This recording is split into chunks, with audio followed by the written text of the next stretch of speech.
Hey everyone, welcome back to another video. It is the 24th of March currently today, and I thought I would document what the garden is looking like at the moment, kind of do a little bit of a walkthrough and share with you some of the things that I'm loving in the garden. It's been a pretty rainy day so far and there's a break in the rain, so I thought I would have a little bit of a walk around and share with you what I have planted and how everything is growing. The days are now becoming shorter with the kind of official autumn date, which was on the 21st, the equinox. So we're coming into shorter days and cooler days, as you can kind of see I'm in a cardigan today, which I'm loving. And this also means that some of the plants are also slowing down. So I'm transitioning a lot of what I'm growing and just lowering my expectations for how fast things are growing as well. So make sure to grab a cup of tea or coffee, and I really hope you enjoy the March garden tour. So this is an overview of what the garden is looking like at the moment. I've also got all of my seedlings down the back here, which I'll show you first. I just potted up some broccoli seedlings the other day just because I didn't have quite enough space prepared in my kind of market style beds, so I am just growing these on in some pots here. I've also started some calendula here and some cos lettuce from seed that'll fill in the garden as kind of fillers. They all grow really well in the cooler season. And then here I'm actually taking out the worm castings of this one, so I'm just letting all of the worms kind of filter down to the bottom one so I can scrape this off. I'll share a video in the description of a video of how to extract worm castings. It's super easy, and I really like these types of worm farms. One thing I need to stop doing though is adding eggshells because they just really don't break down in worm farms. I'm just going to crush those up instead or add them to the compost. And then my seedlings here are getting very empty. The ones that I am excited for though are the snapdragons and stock. I think I'm actually going to plant out a whole flat, half of snapdragons and half of stock, because they're two of my favorites of the cooler season flowers. So looking forward to those. And then I have some of the worm castings down there that I will use probably on the flower beds.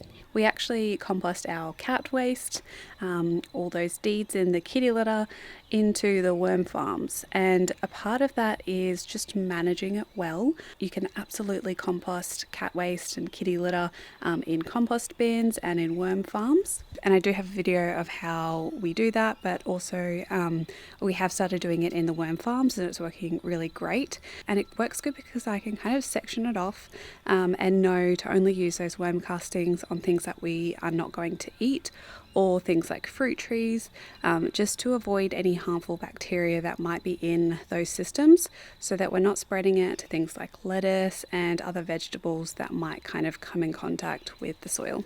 Moving around onto these garden beds here, this is kind of like a potager style, I suppose you could call it. I'm just calling it my permaculture zone 1 patch, where I have a lot of greens and herbs and just things that I want to see every day that make me happy. One thing that we are starting to get, and then we might actually get some, the corn has started to produce. So we need all of these little tassels down here to be pollinated by the flower up here, and it pollinates through wind. So on a dry day in the mornings, usually I give it a little bit of a shake and all of the pollen can move around to where it's needed on the plant. So those are like a bicolor sweet corn. I have planted some cosmos in here. They do okay in cooler weather, so I'm just going to experiment with those. And some chives around here, just some garlic chives. The golden zucchini is absolutely massive, but does have some fruit down there. So I have one here and then another one down over there. So we'll see what we get from that. Other new things I've planted in here, I've kind of just filled it in with some greens. I've got some blue dwarf kale there and some dwarf beans. These are a borlotti bean. They're actually more used for drying, but you can eat the beans when they're really young and green. So that's what we'll probably do of those, because I have so many saved beans seeds already. And this is the other zucchini. Just got some more fruit too. And then some more beans around here. They are looking a little bit yellow, so I might feed them with some sea salt. But again, this is the first time that we're growing in this garden. So the soil is just going to need a lot of work. Over on this side is a little bit less developed, and I have planted it all, but it's just taking its time to pop up and grow. I also have my trays of onions here. These I all sowed in another video, and I'm almost going to be planting those down in the market beds. Got a nice row of radishes. These are from Whitbird Environmental. I always have a code in the description box for where you can get these seeds from. Jeff has a really great selection of seeds and just really nice packaging. And he's just a really nice guy, so I really like supporting small businesses. But got some radishes here, some golden silver beet, and some Chinese broccoli. All throughout here I've planted with Novella dwarf peas, a shelling pea, but they should all be popping up in the next few days. I kind of created a little pathway in here just because I didn't want to step on the bed. These are the greens that I planted in my other video. Looks a bit green around because the grass was just mowed, but I've got some collards here and some pak choi, a kind of a little cell there of kohlrabi, and some more pak choi, which is just looking so pretty, looking really, really healthy. I've also planted some lemon basil here at the end, and this is again an experiment to see how this goes in winter or autumn, the cooler seasons. Just because basil is really good at preventing the white cabbage moth butterfly, having a lot of diversity in the bed is really great to prevent unwanted bugs and improve the numbers of beneficial bugs. So you'll see I like to incorporate flowers and herbs all throughout the garden. I've got some more kale there and more silver beet. Moving over to this bed here, this is the bed that I have those 2 boxes in that I'll be planting spring bulbs. I've just kind of done random things in here. We've still got the fairy fan flowers. They're still flowering. I don't know how long they'll still be going for. I have planted some paper daisies in here, some mizuna down there, and then just some more greens and herbs around here, so some more pak choi. I think this will look really pretty when it all kind of grows up and has kind of a layered, staggered effect up to the boxes. I also got some lavender that I want to plant in there, and that's the melaleuca down the back. And the bird feeder still going strong. Oh, down here I did also do another kind of cell area of greens. So I've got another row of kohlrabi, some tatsoi here, and cabbage at the back. So that's where that is over there. And then this last bed here, again, it's a little bit of an experiment. I am trying to grow some cosmos. So we'll see how they go. I've got some more kale and some ruby red basil, which is looking pretty healthy. And we'll see how long this will last with the cooler temperatures that are coming. But I think this will look really pretty when it fills out to have that contrast of purple to the paley green and then the bright cosmos at the back. Also got my gorgeous bay tree in its terracotta pot, which I think it looks really nice there. And some turmeric back here that is not happy. It is, I think it misses the subtropics, to be honest. And then some more collards and basil down here. So that is all of that area. It's still very young, and I'm still kind of adding to it every few days, really trying to get some plants in the ground.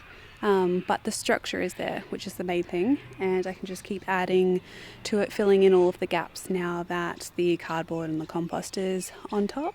And I think we should have a really nice garden in the future. So I'll walk down to the market style garden beds. I say market style because they're just in rows. So the aim for down here is to just produce a lot more than kind of the prettier beds up the top. This is for production down here, which this is the area behind me. And I really like to have kind of mixes of this where I can have areas that are for beauty and I can just come to and relax and enjoy, and then have other areas which are super productive, and I can put a lot of my focus, my mind into just producing things while incorporating permaculture principles, but mainly to just grow a bunch of food. Potentially for markets if we ever do want to in the future. I'm experimenting with trying out different varieties of things here, seeing what grows well, what doesn't. And I also would like to start doing some more flower beds as well, to just see what flowers grow really well here, to see if we can start producing mass flowers. But yeah, it's just a really big learning curve when you move to a new area. Really, you've just got to see what works and what doesn't. So there is a lot of grass clippings around, but I do need to go around and just rake them all up, probably to use in the pathways as mulch. But we have 3 beds done here so far and another bed down there that I'm just letting it rest so that the grass can work itself into the soil. But in this bed here, this is where I can definitely see some peas coming up. You can kind of see a little bit in there. I think that's one of the only ones, but they're there, so that's good. Most of this bed is shelling peas. And then we have some cauliflower down here, just 4 down here. I've probably placed those too close together, but I need to learn myself to not do that again. And then the only other things that I have planted in here are some of the Desticcio broccoli here, and some cabbage as well. So I have all of that space and all of this bed free to plant my onions. I don't know if it's going to be enough or not, but these are all the no-dig beds that I've shown in previous videos.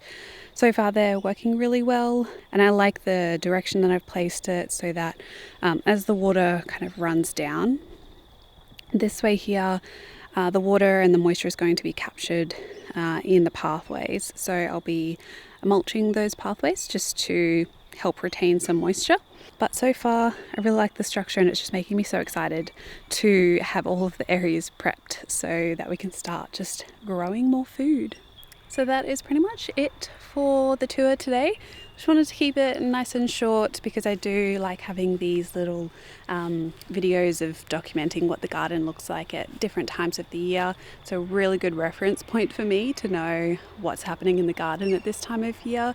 As I'm sure you all know, like documenting what's happening in the garden is really challenging because I like to learn from my mistakes and I like to learn from previous years, and making videos is the best way for me to do it. I'm a very visual learner, so it's one reason why I really like to make them, as well as you all seem to really like garden tours as well, so I want to meet the demand of that. I can start to feel the rain coming back, so I am going to wrap this video up here. I really hope you enjoyed seeing what the garden is looking like in March, end of March. It'll be interesting to see how the temperature changes from this month to the end of April, and also just to see how the growth rate of plants change, what pests come, and all of the other challenges that go with gardening. So thank you so much for watching this video. I hope you're all having a lovely day wherever you are in the world, and until my next one, happy gardening everyone. Bye.